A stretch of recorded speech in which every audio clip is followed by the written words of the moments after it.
अस्सलाम वालेकुम। आज मैं बात करने लगी हूँ एक ऐसी वेजिटेबल के बारे में जो कि बहुत ज़्यादा बेनिफिशियल है ओवरऑल हेल्थ के लिए।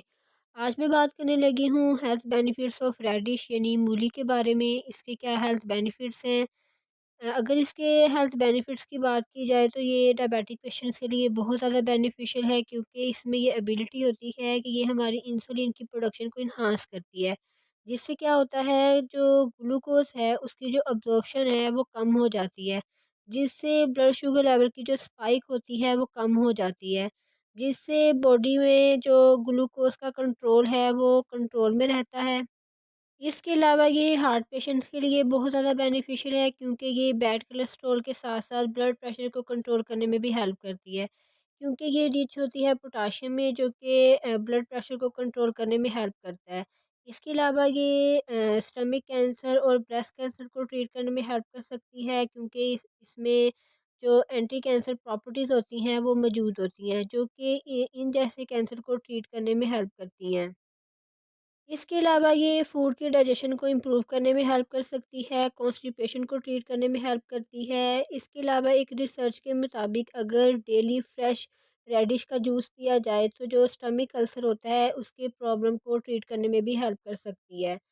इसके अलावा ये वेट लॉस करने में भी हेल्प करती है, क्योंकि ये फाइबर में रिच होती है, फीलिंग ऑफ फुलनेस देती है, फूड की जो क्रेविंग होती है उसे कम करने में हेल्प करती है।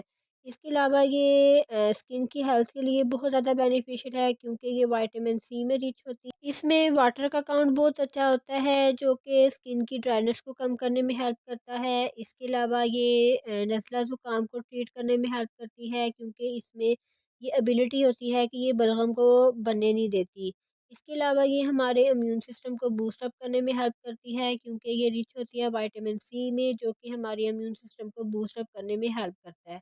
इसके अलावा ये जॉन्डिस के पेशेंट्स के लिए बहुत ज़्यादा बेनिफिशियल है, क्योंकि ये प्रिवेंट करती है रेड ब्लड सेल की ब्रेकडाउन को, जिससे ये जो प्रॉब्लम है ये ट्रीट होना शुरू हो जाती है। इसके अलावा अगर इसके खाने की टाइमिंग की बात की जाए तो आपने इसे कभी भी खाली पेट नहीं लेना, क्योंकि खाली पेट लेने से ये आपके स्टमक को डिस्टर्ब कर सकती है, गैस की प्रॉब्लम कर सकती है। इसके अलावा आपने इसे रात को सोने से पहले नहीं लेना, क्योंकि ये फाइबर में रिच होती है और जो फाइबर होता है वो जल्दी डाइजेस्ट नहीं होता। ये गैस प्रोटीन की जो प्रॉब्लम है वो स्टार्ट करवा सकती है। इसका लेने का जो बेस्ट टाइम है वो दोपहर का है, आप इसे लंच टाइम पे ले सकते हैं। इसके अलावा अक्सर ये जो कहते हैं कि जो रेडिश है वो अच्छे से डाइजेस्ट नहीं होती, अच्छे से हज़म नहीं होती, तो वो क्या करें, वो रेडिश के साथ-साथ इसके जो लीफ होते हैं वो भी अच्छे से चबा कर खा लें। इससे ये जो प्रॉब्लम है डाइजेस्ट होने वाली, ये ट्रीट होना शुरू हो जाएगी। इसके अलावा अगर इसकी न्यूट्रिशन वैल्यू की बात की जाए तो 100 ग्राम रेडिश के अंदर 16 कैलोरीज होती हैं। कार्बोहाइड्रेट इसमें 3.4 ग्राम होता है। प्रोटीन की बात की जाए तो इसमें 0.68 ग्राम प्रोटीन होती है। इसमें फैट 0.1 ग्राम होता है। शुगर इसमें 1.86 ग्राम होती है। इसके अलावा इसमें जो विटामिन सी है वो 14.8 मिलीग्राम होता है। विटामिन बी 9 इसमें 25 माइक्रोग्राम मौजूद है। विटामिन बी 6 इसमें 0.01 मिलीग्राम मौजूद है। मैग्नीशियम इसमें 10 मिलीग्राम मौजूद है। कैल्शियम इसमें 25 मिलीग्राम मौजूद है। आयरन इसमें 0.34 मिलीग्राम मौजूद है। पोटाशियम इसमें 233 मिलीग्राम मौजूद है, और जो सोडियम है वो 39 मिलीग्राम मौजूद है।